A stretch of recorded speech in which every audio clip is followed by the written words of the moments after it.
Bonsoir à tous et ravi de vous retrouver en direct pour Face à Philippe de Villiers. Cher Philippe, bonsoir. Bonsoir Elliot, bonsoir Geoffroy. Geoffroy Lejeune est avec nous. Cher Philippe, commençons cette émission par la guerre en Iran. Semaine qui marque un tournant puisque Donald Trump et son administration ont annoncé la fin de la mission offensive Epic Fury. Le président américain qui annonçait également des négociations qui sont en cours et pourraient aboutir à un véritable cessez-le-feu, puisque feu il y a encore dans le détroit d'Ormuz, vous le voyez à l'image en bas à droite, des pétroliers et des navires iraniens. 2 navires iraniens ont été frappés selon l'administration de Trump. Donald Trump que vous voyez en haut à droite, qui prenait la parole il y a quelques instants depuis la Maison-Blanche. Il a organisé un déjeuner pour la fête des mères. Il a pris la parole pendant 20 minutes. Le monde avait les yeux rivés sur cette prise de parole et cette allocution. Pas un mot sur la guerre en Iran. La question qu'on se pose, Philippe de Villiers, va-t-on vers la paix négociée ou la guerre totale ? Et vous avez souvent dans cette émission parlé de guerre asymétrique, et on entend souvent ça, mais sans véritablement le définir. Qu'est-ce que ça veut dire, Philippe ? La guerre asymétrique, c'est la guerre du pauvre. C'est la dissuasion du faible au fort, sans nucléaire. La guerre asymétrique, ça commence par la guerre asymétrique du temps. L'asymétrie du temps. Les Iraniens ne sont pas pressés. C'est une civilisation qui a 4000 ans. Les Américains sont pressés. Ils ont des échéances. La première échéance qui préoccupe le président des États-Unis, c'est la rencontre avec le président chinois, dans quelques jours. Il y a l'échéance de l'anniversaire des États-Unis. Il vaudrait mieux que la guerre soit finie. Il y a évidemment les mid-terms. Alors on a beau nous expliquer, il s'en fout.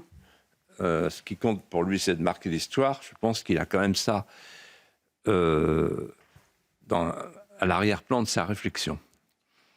Donc en fait, l'asymétrie du temps, quand vous avez tout votre temps et que l'adversaire a peu de temps, c'est déjà une arme dont vous pouvez jouer, l'arme du temps. Et d'ailleurs, si on fait un petit retour en arrière, pour l'instant, on peut dire que la coalition israélo-américaine a gagné la première étape, c'est-à-dire le carpet bombing, tapis de bombe. Mais après, il y a une deuxième bataille, c'est la bataille du temps, la bataille de l'usure. Et c'est plutôt les Iraniens qui sont en train de gagner, comme je vais le démontrer dans quelques instants.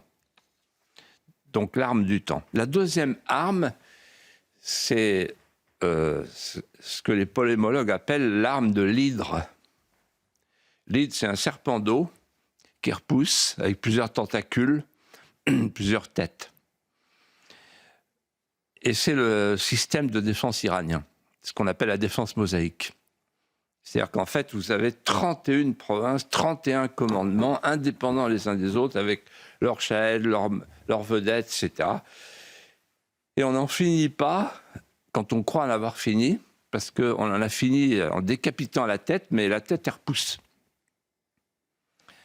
Donc c'est très, très difficile de se battre contre un ennemi à multitête. La troisième arme, vieille comme le monde et comme l'Ancien Testament, c'est le lance-pierre. C'est David qui tue Goliath avec un lance-pierre. Pourtant, Goliath est beaucoup plus fort que David. Et donc là, le lance-pierre, confectionné par 230 000 ingénieurs, parce qu'en Iran, on oublie de le dire, il y a 230 000 ingénieurs, donc ils ont eu le temps de réfléchir et d'inventer des armes qui sont les armes du pauvre. En l'occurrence, le Shahed, c'est-à-dire le drone. Le drone qui est très difficile à détecter, très difficile à intercepter. Donc c'est vraiment l'arme du faible contre le fort. Mais avec l'arme du faible contre le fort, on use le fort. Et puis, on a tout le temps pour lui permettre d'épuiser ses stocks. Ce qui est peut-être le cas en ce moment. Ensuite, il y a une autre arme Je vais du faible au fort, du plus faible au plus fort. L'arme de la prise d'otage, à laquelle les Américains n'avaient sans doute pas pensé. La prise d'otage des pays du Golfe. Pourquoi ? Parce qu'en fait, c'est la prise d'otage de l'économie mondiale. Au point qu'aujourd'hui, on a des dissensions entre les Émirats arabes unis, l'Arabie saoudite, ça se complique. L'Orient compliqué dont parlait De Gaulle. Je suis parti en Orient, dans cet Orient compliqué avec des idées simples. On part avec des idées simples, mais on revient avec des idées compliquées. Et enfin, et surtout, le fameux détroit d'Ormuz.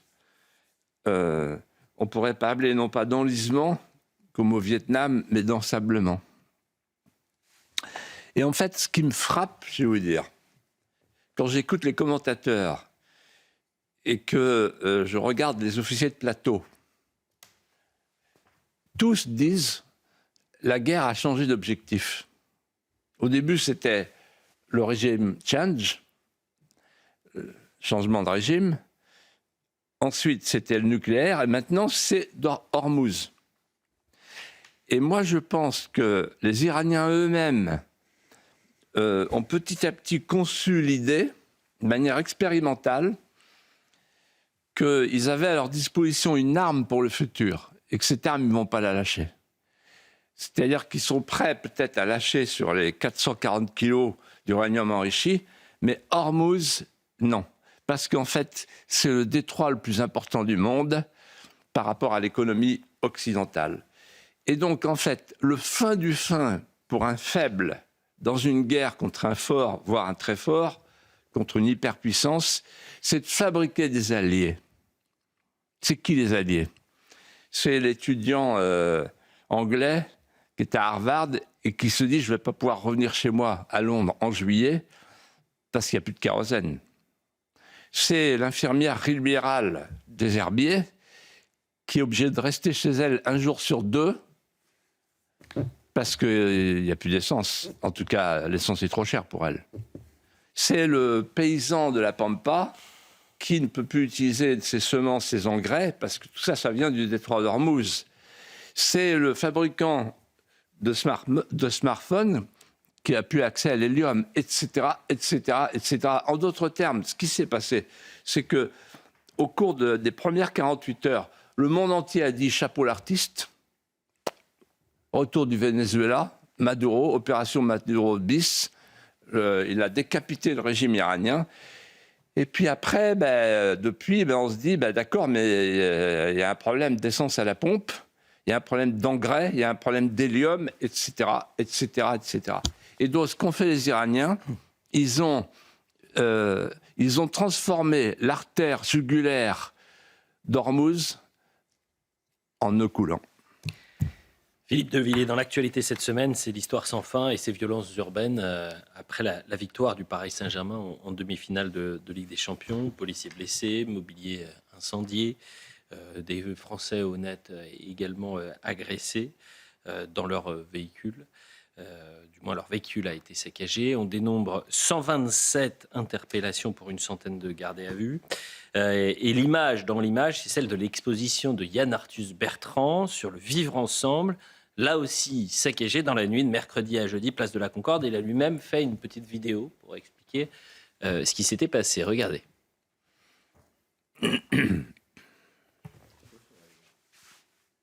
Voilà comment je découvre une exposition sur la place de la Concorde, sur le vivre ensemble ce matin. Manifestement, les supporters du PSG ont adoré l'exposition. Donc je lance un appel à tous les gens qui aiment le foot, tous les gens qui pensent que vivre ensemble c'est important, tous les gens qui aiment la photographie, tous les gens qui ont aimé cette exposition, de donner un petit coup de main ce matin parce que c'est un peu compliqué à remonter, afin que l'exposition soit remise en état. Les photos seront un petit peu abîmées, mais le sens restera. Voilà, si vous avez envie de me donner un petit coup de main, c'est bienvenu, place de la Concorde, on est là, on vous attend. Et on va continuer l'exposition et continuer à croire au vivre ensemble, plus que jamais. Je vous embrasse tous, je vous aime. Et je vous attends si vous avez envie de venir. Voilà. Merci. Le jeune. Alors, on va continuer à croire au vivre ensemble. La préfecture parle de débordement. Pour vous, Philippe, que veulent dire ces images ? C'est extraordinaire parce que Yann Arthus Bertrand, c'est quand même un homme de la gauche caviar. Et il fait partie de ces grands bourgeois de la Macronie qui parlent du vivre ensemble, qui voient le vivre ensemble détruit sous leurs yeux avec leurs œuvres et qui continuent à parler du vivre ensemble. C'est-à-dire qu'en fait, c'est très inquiétant. Ça veut dire qu'ils sont imperméables à l'expérience. Mais en fait, si vous me permettez, Elliot Geoffroy, de prendre de la hauteur sur votre question, j'ai écouté chez Laurence Ferrari, avant-hier matin, Laurent Nunez. Et je me suis dit, au fond, il est très représentatif. Pourquoi ? Parce que il me rappelle la phrase de Bossuet, que vous connaissez tous, mais je la répète parce qu'elle est admirable. Dieu se moque de ceux qui déplorent les maux dont ils chérissent les causes. Et donc, en fait, il a abordé 3 sujets, Laurent Nunez, et sur les 3 sujets, il a parlé des conséquences. Il aborde le sujet des teufeurs, et il dit qu'il faut réprimer, il faut sanctionner. Bon. Mais il ne se pose pas la question qu'on devrait se poser. D'où vient cette jeunesse décérébrée, déculturée, désarticulée ? La cause, on la connaît, mais personne ne veut la dire dans le milieu politique. C'est l'écroulement des murs porteurs. Ensuite, il parle de la drogue. Et il dit on va doubler l'amende pour les drogués. Mais il ne parle pas de la drogue. Il ne parle pas de la marchandise. Si on rétablissait la frontière, on n'aurait pas toute la drogue qui vient d'Amsterdam. C'est ça la cause. En d'autres termes, il y a des consommateurs, mais il y a des producteurs, il y a des transporteurs, il y a des importateurs. C'est là qu'il faut frapper. Donc on frappe la conséquence, on ne frappe pas la cause. Et j'arrive à votre question. La question des débordements.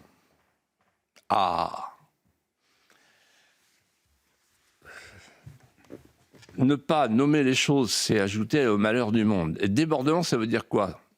J'ai regardé la dépêche AFP. Débordement de joie. Ah oui, d'accord. Donc en fait, c'est le lit qui déborde.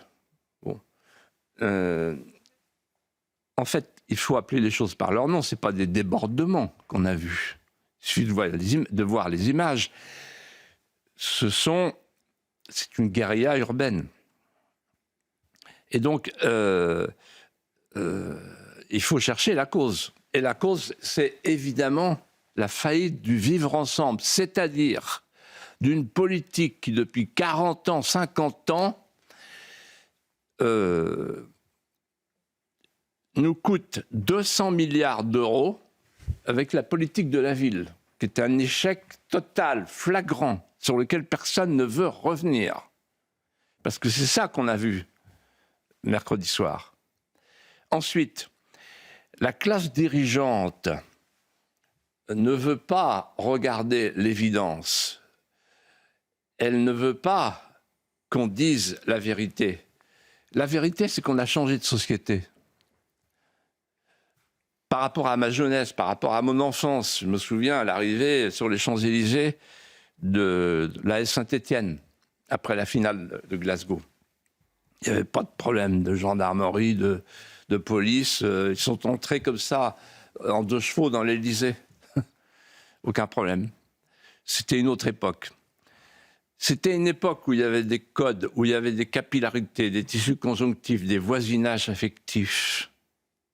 On est passé de cette époque-là, de cette société-là, qui était une société homogène, à une société tribale, multifracturée, multiconflictuelle, une société de pré-guerre civile. Et ce que ne veut pas voir la classe dirigeante, c'est pire. Elle ne veut pas faire le lien, et d'ailleurs personne ne l'a fait depuis mercredi. Je vais être le premier. Parce que c'est trop dangereux. Alors allons-y. Elle ne veut pas faire le lien entre ces violences, ces émeutes, ces meutes et une politique migratoire massive depuis 50 ans qui nous a mis dans la situation où nous sommes aujourd'hui, c'est-à-dire le territoire de France, qui est désormais l'apanage des bandes, des hordes, des racailles et de barbaricum. Autre image cette semaine, et vous l'avez un tout petit peu abordé, et ce sont les médias qui, tout le week-end, ont parlé de free party, de rave party, alors qu'on était face à un rassemblement illégal, rave party illégal, et dans le même temps, vous vouliez joindre l'image de la rave party illégale à celle à gauche du canon français, qui est visiblement le banquet le plus détesté désormais de l'extrême gauche. Je vais vous proposer le témoignage du cofondateur du canon français, qu'on a reçu sur Europe 1 ce vendredi entre 11h et 30 et 13h, qui nous a rappelé, mais on ne va pas l'entendre là, que les fournisseurs, certains des fournisseurs, par exemple du canon français, sont désormais menacés et attaqués notamment sur les réseaux sociaux. Je vous propose d'écouter le cofondateur du canon français. On est un peu fatigué et puis en fait scandalisé, outré de cette campagne de harcèlement qu'on subit depuis plusieurs mois maintenant. Là en ce moment ils s'en prennent en fait à nos fournisseurs. Là ce matin c'était un boulanger qui a reçu une ribambelle de menaces extrêmement graves sur son gagne-pain en fait, tout simplement. Des artistes aussi, nos artistes aussi se font menacer. Geoffroy Lejeune. Cher Philippe, que nous dit cette différence d'appréciation entre le canon français et la fameuse free party sur ces deux manières, disons, très différentes d'éprouver l'art de vivre à la française? Vous avez raison de faire la comparaison parce qu'elle s'impose, puisque c'est dans la même semaine. Et qu'est-ce qu'on peut dire là-dessus? D'abord qu'il y a deux sortes de fêtes en France aujourd'hui. Je dirais deux Frances de la fête. Il y a la France des terroirs et des chansons à boire, et la France de l'homo festivus qui divague sur terrain vague. Mais il faut aller plus loin. Il y a deux manières de juger la fête. Et vous venez d'y faire allusion. Il y a la France des terroirs qui subit un double anathème. D'abord, la gauche militante qui a bien regardé sur les tables, autour des tables, et qui retient, comme un juge d'instruction, retient un faisceau d'indices. Et dans le faisceau d'indices, il y a quoi? Il y a la baguette, le béret, les nappes à petits carreaux, et puis l'accordéon. Et puis il chante Michel Sardou, le lac de Connemara. Moi, mon sentiment, c'est qu'en fait, ils sont à la recherche de racines de remplacement. Parce qu'ils vont chercher des racines celtiques. Ils se prennent un moment, pendant qu'ils chantent pour O'Connor, pour O'Connelly, etc. Ils ne connaissent pas l'Irlande, mais ils n'ont plus de racines, les Français. Et donc, ils cherchent des racines de substitution. Donc, ils font les canons français où ils viennent au plus du fou. La recherche des racines. Alors, la gauche militante ne supporte pas les petites nappes, l'accordéon, Michel Sardou, etc. Et puis, tout à coup, arrive le recteur de la Grande Mosquée de Paris, qui, lui, retient le cochon, le saucisson et le vin rouge. Les premiers, la gauche militante, disent le danger, ce sont les franchouillards. Et lui, il dit ce sont les islamophobes. Parce que si on le pousse un peu, il vous dira le fond de sa pensée, à savoir que pour lui, un dhimmi qui mange du cochon, c'est un cousin germain de Charles Martel dont on sait très bien qu'il mangeait du saucisson de Poitiers des rillettes du Mans et qu'il buvait le muscadet des marguilliers de la Fouassière. Tout le monde sait ça. Bien.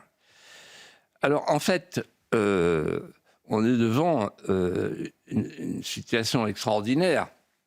C'est que, dans le même temps,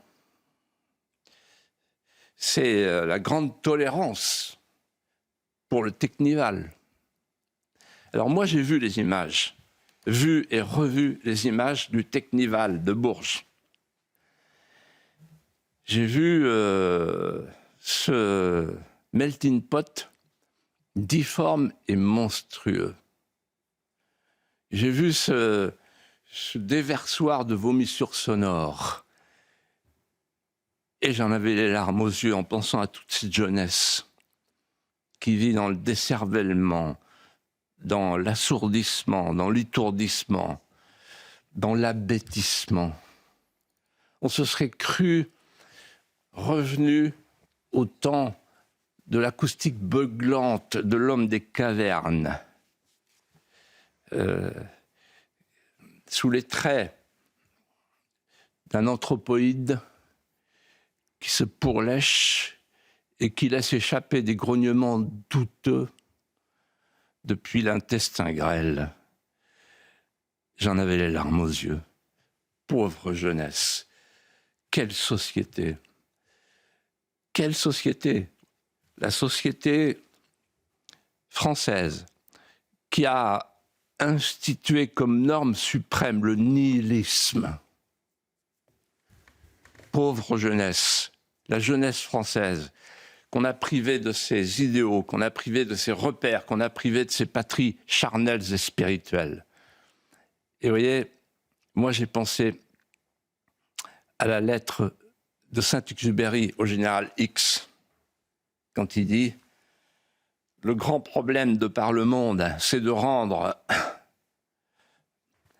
à tous les humains leur signification spirituelle. » Leur rendre leur inquiétude spirituelle. Et il ajoute, c'est ce que j'ai pensé en regardant ces images de Bourges, quand on écoute un chant villageois du XVe siècle, on mesure la pente descendue. Voilà ce qu'on pouvait dire sur ces deux mondes, entre le canon français et la rêve partie illégale, donc le week-end dernier du côté de Bourges. Parlons à présent, Philippe de Villiers, mais dans la continuité de la gastronomie française. L'actualité des 2 dernières semaines a été marquée par plusieurs informations qui ont provoqué ce cri d'alarme du chef étoilé Thierry Marx, le président de l'Union des métiers et des industries de l'hôtellerie. Il a déclaré « La gastronomie française est en danger de mort ». Et il est revenu sur la polémique autour de Master Poulet qui s'installe sur le cadavre de la restauration traditionnelle. C'est Thierry Marx qui le dit, je vous propose de l'écouter d'ailleurs. Quand un restaurateur en restauration assise qui paye des salaires, qui paye des charges, qui paye des loyers, qui paye des taxes, quand il fait un menu à 22 €, oui, il lui reste 40 centimes. Quand vous développez 60 restaurants de ce type, Crousty Poulet ou autres, vous avez des revenus qui sont bien supérieurs. À un moment donné, le restaurateur qui faisait du fait maison lâche prise. Et aujourd'hui, sur ce lâcher prise, eh bien finalement s'installe une autre restauration. La nature n'aime pas le vide. C'est parce que c'est trop dur. Mais bien sûr, aujourd'hui, vous ne vous en sortez pas. Geoffroy. Cher Philippe, avez-vous le même sentiment que Thierry Marx? Oui. Et il a très bien dit les choses. Master Poulet s'installe sur le cadavre de la restauration traditionnelle. À Pâques, pour aller à Fontcombault, j'ai traversé une grande partie de la France, l'écharpe du désert. Et dans tous les villages que je traversais, La Roche-Posay, Bressuire, etc., les restaurants fermés. En fait, on avait 200 000 restaurants traditionnels, on n'a plus que 100 000. C'est une tragédie. Et en fait, dans la même semaine, il y a eu 3 faits majeurs qui sont passés inaperçus. Le premier, donc, c'est la déclaration de M. Marx, qui est quand même un chef étoilé représentatif, c'est le président des métiers de l'hôtellerie. Ensuite, il y a eu les paysans français qui ont eu connaissance d'un codicille scandaleux. Le Point a fait d'ailleurs un très bon article là-dessus. sur la vision ultime du Mercosur, le Mercosur qui accorde désormais tout le marché européen de la viande à un géant brésilien. Exactement. Donc ça veut dire la viande aux hormones arrive. Pendant que la viande, la volaille, traitée aux activateurs de croissance, arrive d'Ukraine. Et puis enfin, il y a eu une décision de la Commission de requalifier des OGM, des nouveaux OGM, des nouvelles formes d'OGM, avec des brevets pour les grandes entreprises de l'agrochimie. Pauvres paysans français, qu'est-ce qu'il leur reste? Eux qui sont si proches de la nature. Et en fait, en voyant tout ça, j'ai pensé à Brillat-Savarin, que je connais bien parce que j'ai inauguré avec Charles Millon, mon ami Charles Millon, maire de Belay à l'époque, député de Belay, la fondation Brillat-Savarin. Brillat-Savarin disait « La cuisine d'un peuple est le témoin exact de sa civilisation ». C'est-à-dire, on avait une grande cuisine, on avait un art de la table recherché dans le monde entier, on avait une grande civilisation. Et c'est Brillat-Savarin qui a défini l'identité culinaire de la France quand il dit « Dans tous les autres pays, on mange, en France, on goûte le goût français ». Et il disait « Les animaux se repaissent, les hommes mangent, l'homme d'esprit, lui, sait manger ». D'ailleurs, j'ai pensé à vous, Elliot, parce qu'il avait aussi un mot remarquable qui disait « Un dessert sans fromage, c'est comme une belle à qui il manque un œil ». Voilà. Et donc, je prends des images qui peuvent toucher mon public sur ce plateau. Mais ce que vous ne savez peut-être pas, c'est qu'en fait, pendant longtemps, l'art culinaire à la française, la gastronomie française était un moyen de gouvernement. La preuve, Talleyrand, il va voir Louis XVIII et il lui dit, il part au congrès de Vienne, 1814-1815. Il n'a pas d'argument, la France est vaincue. Sauf qu'il explique au roi, qui n'en croit pas ses yeux, j'ai peut-être de quoi rétablir le prestige de la France grâce à l'art de la cuisine. C'est un amphitryon réputé, comme on dit à l'époque. Et il va réussir à compenser l'humiliation militaire par le triomphe culinaire français, c'est-à-dire qu'il amène avec lui des cuisiniers, des restaurateurs, les grands noms, et il séduit avec les grands vins, il séduit tout le congrès de Vienne et il obtient tout ce qu'il veut. Après avoir dit à Louis XVIII, « Sire, vous voulez me donner des instructions, ce ne sont pas des instructions, je veux, ce sont des casseroles. » Voilà. Et donc, en fait, il faut savoir que le restaurant, c'est une invention française. Avant le restaurant, le privilège de la gastronomie était réservé à l'opulence. Et depuis le restaurant à la française, c'est tout le public, c'est tout le peuple qui peut manger au restaurant et donc goûter à ce qu'on appelle la gastronomie française. Il y avait un dicton quand j'étais petit, qui n'était pas de Saint-Aignan. Pour une fois. qui était de mon instituteur, qui disait « Il n'est de bon bec que de France ». C'est magnifique. Juste une chose, lorsque vous avez fait référence au dessert et au fromage, vous trouvez que je suis un peu serré dans mon costume? Non, c'est parce que c'est à cause... vous parlez toujours des belles, etc. Parlons d'industrie à présent, Philippe de Villiers. Et on va se plonger, c'était hier. Là, vous êtes déstabilisé. Là. Un peu, oui. Un petit peu. Mais je vais reprendre mes esprits. Le temps de voyager un petit peu dans le temps. Puisqu'on va partir et on va parler de l'industrie avec cette question, l'Europe va-t-elle être dévorée par la Chine? Le journal Le Monde a consacré une série d'articles de fond. Ces articles vous ont passionné cette semaine sur les relations économiques entre la Chine et l'Europe. Le titre, C'est en 30 ans, l'Eldorado chinois se mue en piège pour l'Europe. Et vous avez vécu intensément cette période où le piège s'est ouvert, puis refermé, en l'espace de 3 décennies. Et vous m'avez dit cette semaine au téléphone, lorsqu'on préparait cette émission, mais je me suis battu toute ma carrière politique pour lutter contre le fameux libre-échangisme et la menace d'être dévoré par l'Asie, mais également par les États-Unis. Et donc j'ai creusé et je me suis plongé, donc on est en 1991, l'émission s'appelle... 1995, pardonnez-moi. L'émission s'appelle La Marche du siècle. Vous deviez débattre avec Bernard Kouchner, mais il a eu une petite urgence, visiblement, ce moment-là, et vous n'avez pas pu débattre avec lui. Vous êtes face à des jeunes qui vous posent plein de questions sur l'emploi, sur l'industrie.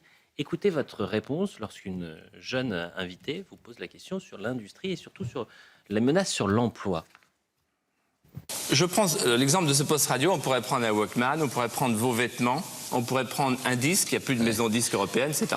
Ce poste radio, d'où vient-il? Il a été acheté dans un supermarché à La Roche-sur-Yon. Donc en France. 65 francs, j'ai ôté la marque, et il a été fabriqué en Chine.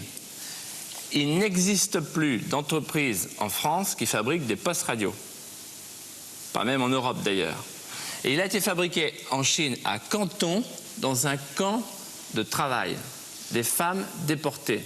Il y a 200 millions d'enfants aujourd'hui qui sont des enfants esclaves, qui travaillent pour rien et qui fabriquent nos chaussures, nos vêtements, etc., etc. En d'autres termes, si on continue à jouer le jeu du libre-échangisme mondial sans protéger nos secteurs fragiles, nos industries de main-d'œuvre, ou nos secteurs stratégiques, par exemple l'électronique, l'informatique, etc., eh bien, on n'aura plus, au niveau de l'Europe entière, la possibilité de donner des emplois à tout le monde. Et c'est cette logique dans laquelle on est entré. Et quand je vois l'autosatisfaction, par exemple, des technocrates européens ou des hommes politiques français qui disent non, il ne faut pas toucher au libre-échangisme mondial, il faut faire l'OMC, il faut faire le GATT, ben ça veut dire... c'est l'Organisation mondiale du commerce. Ça veut dire qu'effectivement, on accepte que l'ensemble de nos secteurs, et pas simplement les secteurs traditionnels, l'ensemble soit complètement concurrencés par des pays à très bas salaire et qui n'ont pas de protection sociale et qui n'ont pas de normes d'environnement. Geoffroy-Lejeune, c'était il y a désormais 31 ans. 31 ans. Ouais. On était en 95. Est-ce que vous pouvez nous rappeler, cher Philippe, quels étaient à l'époque les termes du débat sur le sujet? Alors, oui, c'est très intéressant. Ça, c'est un moment traumatisant de ma vie. Parce que je me suis dit, je parle dans le vide. Et quand j'ai vu cette série des articles du Monde, j'étais réconforté parce que c'était 4 articles très intelligents et très brillants. Vous me permettez de rendre hommage au journal Le Monde.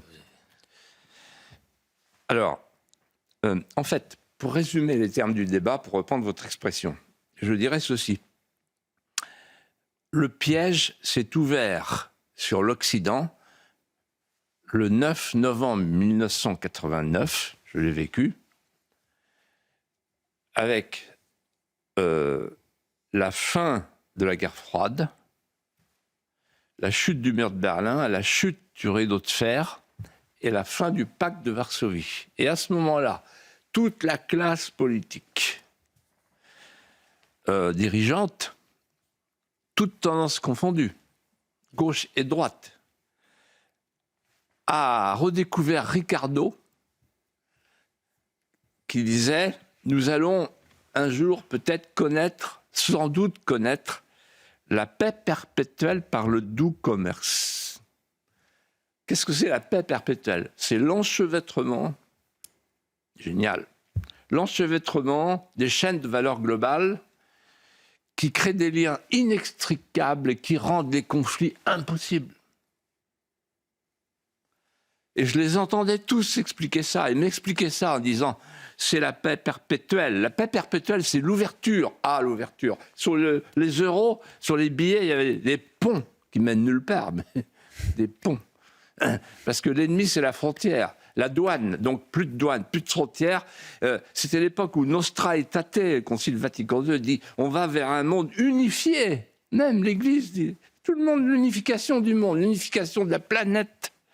Avec la Greta Thunberg, qui était la Jeanne d'Arc qui entendait les voix de la couche d'ozone. C'était voilà, la mère nature, etc.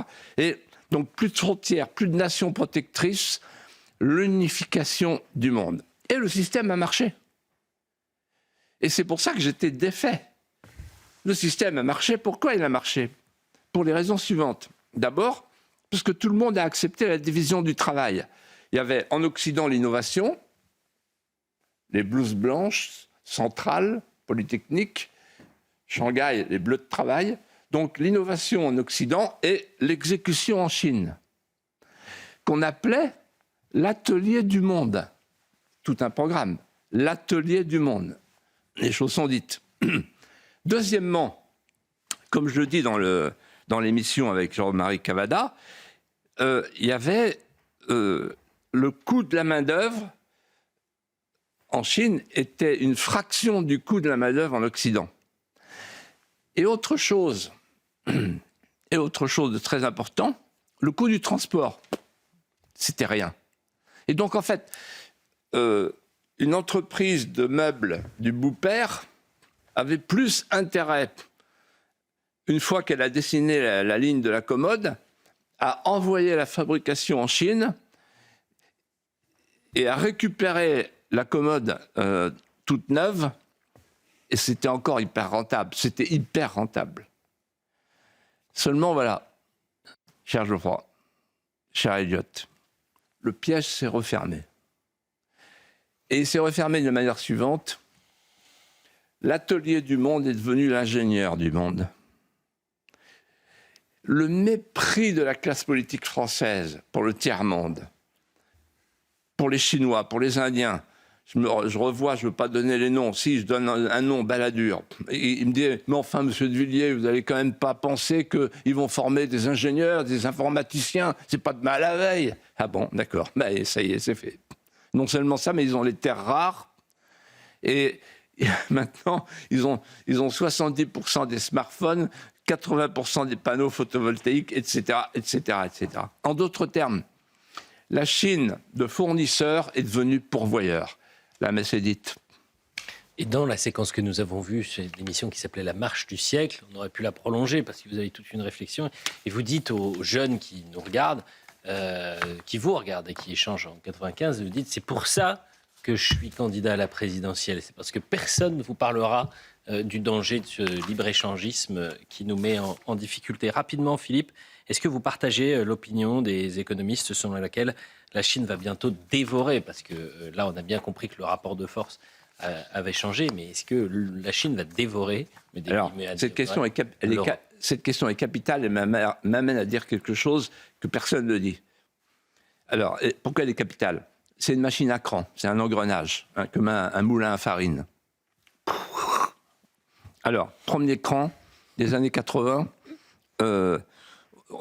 les Chinois nous disent « Ok, on accepte que vous veniez chez nous, toutes les grandes entreprises, mais à condition que vous fassiez des transferts de technologie. » Et nous, on fait des transferts de technologie, ça s'appelle les joint ventures.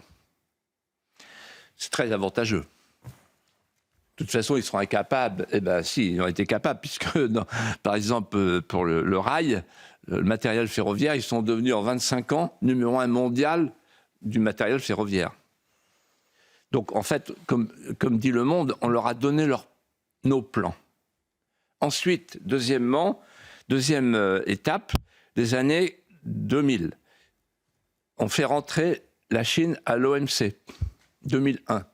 Résultat, 300 000 emplois détruits en France. Ensuite, troisième étape, troisième cran, 2010, les joint ventures à l'envers. Extraordinaire. C'est-à-dire qu'en fait, les Chinois nous avaient dit « D'accord, vous venez chez nous, mais vous partagez avec nous votre technologie. » Et maintenant, c'est l'inverse. C'est nous qui implorons les Chinois, depuis 2010, pour qu'ils nous donnent, ils viennent chez nous, mais ils nous donnent leur technologie. Ils nous partagent leur technologie, alors on fabrique des co-entreprises locales. Et puis enfin, quatrième cran, c'est le plus récent, 2020, c'est Trump qui dit on met maintenant des droits de douane prohibitifs pour les produits chinois, et du coup, la Chine fait de l'Europe un espace commercial de substitution, un recours. Et tout ça me fait penser à ce qui s'est passé finalement depuis 1964. 1964, la France rétablit ses relations diplomatiques avec la Chine. À l'époque, relisez la presse de cette époque, la France est une grande puissance mondiale et la Chine est une petite puissance régionale. 1974, Alain Perfit publie Quand la Chine s'éveillera, à partir du mot de Napoléon, laissez dormir la Chine, un jour elle s'éveillera, alors le monde tremblera. Effectivement, la Chine s'est réveillée, le monde tremble. Et ce que je voulais dire de très important, de plus important, qu'il faudra développer, si vous voulez, dans une émission prochaine, c'est que on a cru, tous les pays occidentaux, et en particulier la France, et les hommes politiques sont gravement responsables, qu'avec les chaînes de valeur globale, on allait, dans une prospérité générale, retrouver de la puissance. En fait, il ne nous reste plus rien. Parce qu'avec les chaînes de valeur globale, on a vu avec le Covid que même pour les médicaments comme le paracétamol, on dépendait de la Chine. Et donc, en réalité, il faudrait reconstruire une puissance. Pour reconstruire une puissance, il faut pouvoir se protéger. Les Allemands ne le veulent pas, donc la présidence européenne, ce n'est pas la peine d'y penser. Et donc, il n'y a qu'une seule solution, il faut sortir de l'Union européenne. Parce que la puissance, c'est la nation. La puissance nationale. Si on veut avoir une industrie, une agriculture, une électricité, une énergie, etc., une diplomatie puissante, il faut être chez nous.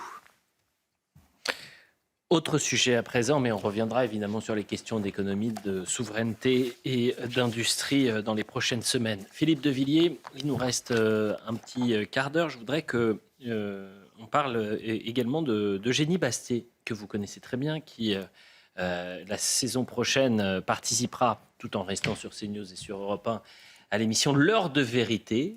C'est le grand retour de cette émission politique à laquelle vous avez participé à de nombreuses reprises. Philippe de Villiers, vous étiez l'invité de ce grand rendez-vous politique, L'heure de vérité.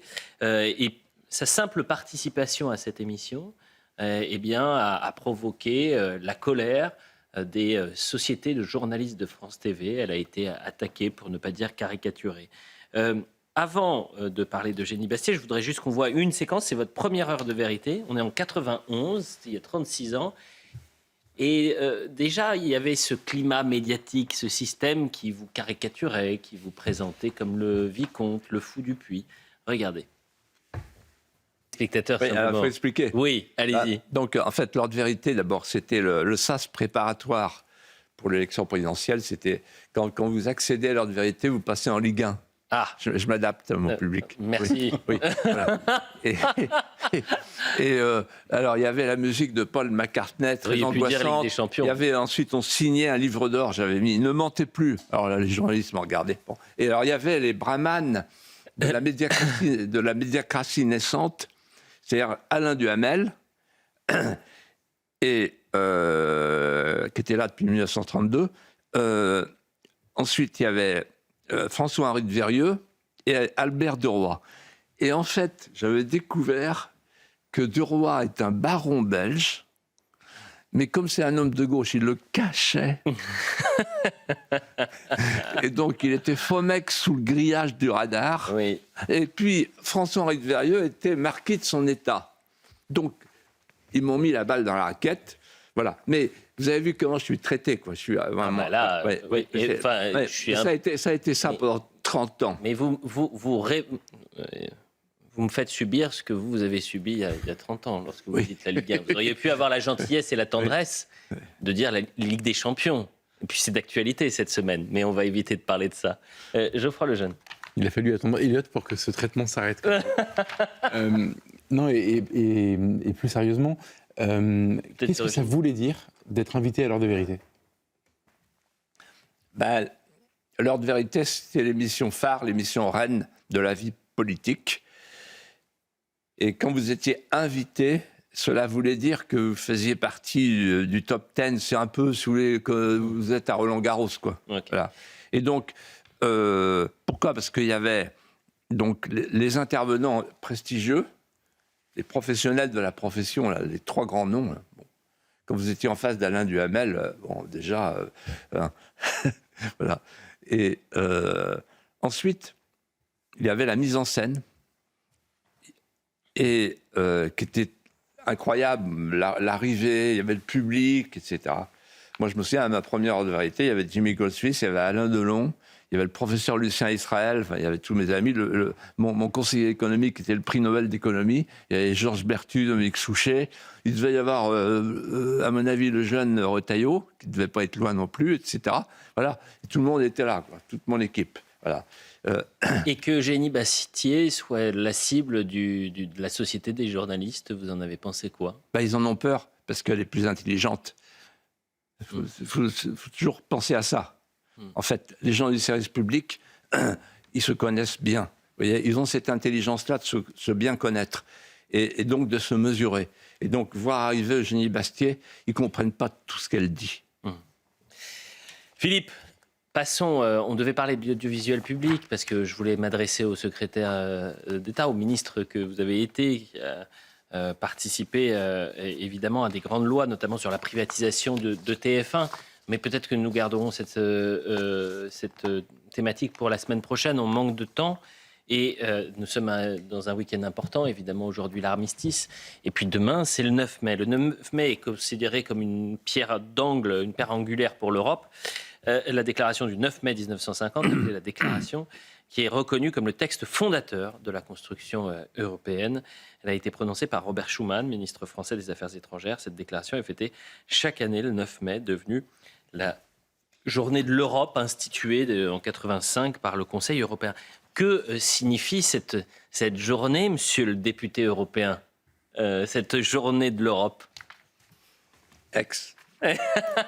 D'abord, j'ai jamais accepté cette expression, député européen. Député français au Parlement européen. Voilà. Je vous présente mes excuses, monsieur le député français au Parlement européen. La souveraineté, pas la souveraineté européenne. Vous avez raison. Député européen, ça veut dire que c'est la souveraineté européenne. Moi, je suis français. Voilà. Français d'Europe, mais français. Alors, je réponds à votre question. Accrochez les ceintures. Parce que là, je vais vous faire quelques révélations qui vont décoiffer la société de connivence européiste. Alors d'abord, c'est Valéry Giscard d'Estaing, il m'en a fait la confidence, et il l'a dit publiquement, qui a instauré la journée du 9 mai. Parce qu'il voulait, en fait, substituer la journée de l'Europe à l'armistice. Parce qu'il voulait réconcilier la France et l'Allemagne, etc. Et il disait ceci: tant que l'Europe ne sera pas entrée dans les habits de la symbolique régalienne, elle n'aura pas les apparences de la légitimité. Il se trouve que les travaux les plus récents de l'historiographie européenne démontrent ceci. Premièrement, la déclaration Schuman, qui a fondé l'Europe, n'est pas de Schuman. Deuxièmement, la déclaration Schuman n'est pas originaire de France, mais des États-Unis. En effet, c'est le secrétaire d'État américain Dean Acheson qui somme Schuman et Monnet de réintégrer l'Allemagne avant la mi-mai 1950. Ils ont la corde au cou. Et ils vont s'exécuter. Et celui qui écrit la déclaration Schuman, c'est Jean Monnet, sous le contrôle des Américains. Et là, coup de théâtre. Le 8 mai au matin, le 8 mai, débarque à Paris, au Quai d'Orsay, Dean Acheson, le secrétaire d'État américain. Et quand les autres le voient arriver, Schuman, Monnet, il dit: qu'est-ce que vous faites là ? Il dit: je viens contrôler et corriger. En tout cas, relire. Il contrôle il corrige, il relit la déclaration qui va être lue le 9 mai au Quai d'Orsay par Robert Schuman, le lecteur, l'interprète. Et alors, la preuve de tout ça, c'est qu'on la trouve dans la sémantique. Toute la sémantique est américaine. Le pool charbon-acier, c'est américain, c'est une expression américaine. Vous pouvez aller aux États-Unis, vous allez la retrouver, le pool. Ensuite, la haute autorité, c'est pas une expression française, c'est une expression d'origine américaine, soyons plus précis, c'est la Tennessee Valley Authority, une création du New Deal. Ensuite, l'idée fonctionnaliste, le fameux spillover effect dont j'ai souvent parlé ici, c'est une idée américaine, c'est l'idée de passer par la technique et jamais par la politique pour que les ablations de souveraineté, je cite, soient moins douloureux. Bien joué l'artiste. Et ce que vous ne savez pas, ce que je vais vous apprendre, ce que je vais apprendre à beaucoup de Français qui nous écoutent sur Europe 1 et qui nous regardent sur CNews, c'est que la puissance américaine accompagne tout ce mouvement européen avec des financements. Et notamment avec un organisme clé qui est l'American Committee on United Europe, le comité américain pour l'Europe unie, pour les États-Unis d'Europe. Donc l'argent est collecté grâce à deux fondations écrans, la fondation Ford et la fondation Rockefeller. Et ensuite, l'argent arrive sur les comptes bancaires de deux mouvements. Le premier, c'est le Comité français pour les États-Unis d'Europe, dirigé par Jean Monnet, présidé par Jean Monnet. Et le deuxième, c'est le Mouvement européen de Robert Schuman. Donc, les deux comptes sont abondés par l'argent américain. Quelle est la leçon de cette histoire? Cette fameuse journée de l'Europe? Il y en a deux. La première leçon, c'est que la journée de l'Europe est d'inspiration américaine, que l'Europe est d'inspiration américaine, que dans l'idée des Américains, l'Europe, c'était l'annexe de l'OTAN. Et la deuxième conclusion, c'est que l'Europe était conçue par les Américains, comme par Jean Monnet et Robert Schuman, comme un marché, et non pas comme une puissance. C'est-à-dire qu'il n'y avait aucun ressort de puissance dans cette Europe, et il y avait un fédérateur extérieur qui était l'Amérique. L'Europe est une création américaine. Et tout le drame qu'elle vit en ce moment, c'est qu'en fait, le créateur se défait de sa créature. Parce qu'il a d'autres objectifs du côté du Pacifique. Et donc, on a des orphelins de l'oncle Sam qui se concertent entre eux, qui se frottent les uns les autres pour se donner un peu de chaleur et qui s'interrogent les uns les autres en disant « Qu'allons-nous devenir ?» Philippe de Villiers, il nous reste exactement 4 minutes pour le retour de l'apologue. Parce que le week-end dernier était un week-end chaud, mais Philippe de Villiers, week-end du 1er mai oblige, bien sûr. L'apologue a été très largement zappé depuis plusieurs semaines. Mais effectivement, l'apologue est un apologue chômé depuis plusieurs semaines. Vous prenez du temps. Là. Oui, c'est vrai. Ouais. Et pourtant, vous nous avez proposé un apologue sur l'armistice, et vous avez une photo de famille, une photo merveilleuse que vous nous avez transmise, qu'on voit à l'instant avec le colonel Delattre, qui décore le capitaine Jacques de Villiers. Au 15-1, qui décore Jacques de Villiers, le jeune lieutenant Jacques de Villiers, au 15-1 à Metz. Vous voulez parler du 8 mai 45 et de l'armistice? Oui. Alors, très rapidement, quand j'étais président du Conseil général, la maréchale Delattre était maire de Mouilleron à Paray, Simone Delattre. Donc je l'ai très bien connue, elle a reporté sur moi, me disait-elle, l'affection qu'elle avait pour mon père. Le 8 mai 1995, pour fêter le cinquantenaire de l'armistice, elle m'a demandé de venir à Mouilleron pour déposer avec elle 2 gerbes. Une gerbe sur la tombe de son mari, Jean Delattre de Tassigny, mort en 1952, et une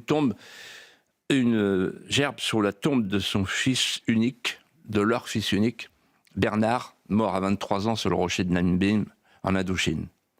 Puis ensuite, on a déjeuné tous les deux et elle m'a raconté. Je me souviens qu'elle riait beaucoup, parce qu'elle trouvait que l'histoire était drôle. De Gaulle, en fait, désigne Delattre pour signer au nom de la France l'acte solennel de capitulation allemande à Berlin. Et donc, elle me dit, je me rends avec mon mari à Berlin, et là, je me fais toute petite, et je vois que mon mari est fort mécontent. Il m'a expliqué après pourquoi. Il est fort mécontent pour une raison simple, c'est que il aperçoit 3 drapeaux au fond de la salle, accrochés au fond de la salle, le drapeau américain, le drapeau soviétique et le drapeau anglais. Mais il n'y a pas de drapeau français. Donc il appelle son chauffeur, et la maréchale Delattre va aider le chauffeur à trouver 3 chiffons, un blanc, un bleu, un rouge, pour fabriquer un drapeau tricolore de fortune. Et ce drapeau tricolore de fortune sera accroché au fond. Ce qui va déclencher l'ire du maréchal von Keitel, qui représente l'Allemagne, et qui est juste à côté du général Delattre à l'époque, il n'était pas encore maréchal, et il l'entend grommeler, Delattre entend Keitel grommeler, et en plus, il y a un Français, il ne manquait plus que ça. Et la maréchale dit, en plus, c'était succulent. Quand j'étais petit, mon père m'a emmené avec mon cher frère Bertrand et ma sœur Bibiane, en octobre 1959, je m'en souviens très bien, pour l'inauguration du musée des Deux Victoires à Mouillon-en-Parais. Et là, ce fut un moment fascinant pour moi. Pourquoi ? Parce que j'ai touché le bâton. Et les Deux Victoires, c'était les 2 héros, en fait. C'était les 2 guerres. Delattre, Clémenceau.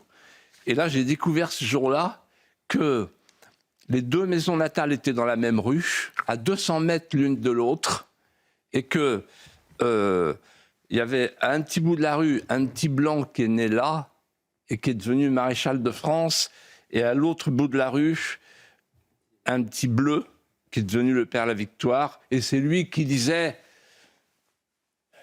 devant les députés transis et désespérés parce que la guerre a des balles: politique intérieure, je fais la guerre. Politique extérieure, je fais la guerre, je fais toujours la guerre. Et celui qui gagnera la guerre, c'est celui qui tiendra le dernier quart d'heure. La Vendée, miniature française.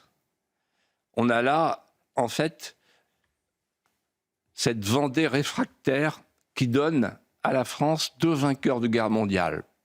Pardonnez mon moment de fierté, mais ça va plus loin. Quel bel exemple que cette miniature réfractaire de la Vendée, puisque les 2 vainqueurs de guerre mondiale sont 2 inventeurs sémantiques de la fraternité capétienne. L'un invente l'union sacrée, Clémenceau, l'autre invente l'amalgame des soldats de fortune et des soldats de métier, Jean Delattre de Tassigny. Eh bien, écoutez... Vendée, aux lèvres closes, scellé d'un signe de croix. Et un jour, je suis allé sur le moulin de Bernard avec la maréchale, et elle m'a dit, regardez. Et sous l'échelle meunière, il y avait écrit au crayon de chantier par Bernard, mort en Indochine, la devise de son père: ne pas subir. Ça pourrait être la devise de CNews. Merci Philippe de Villiers. Un grand merci pour cette émission. Heureux de vous avoir retrouvé ce week-end en direct. Cher Geoffroy, à la semaine prochaine, et merci également. Dans un instant, c'est l'heure des pros. La Vendée a donc 2 vainqueurs de guerre mondiale. Paris est peut-être 2 Coupes d'Europe. Mais ça, on le saura le 30 mai prochain. Philippe de Villiers. À la semaine prochaine.